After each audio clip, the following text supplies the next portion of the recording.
All right, it's just about noon, and here we are. Final day, final moments here at Newport Beach. Or excuse me, Newport Beach or Coast?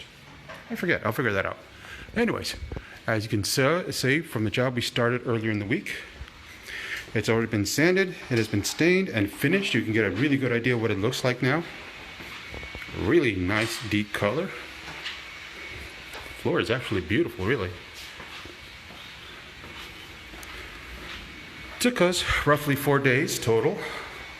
This is what it looks like before the absolute final coat. You already see what it looks like.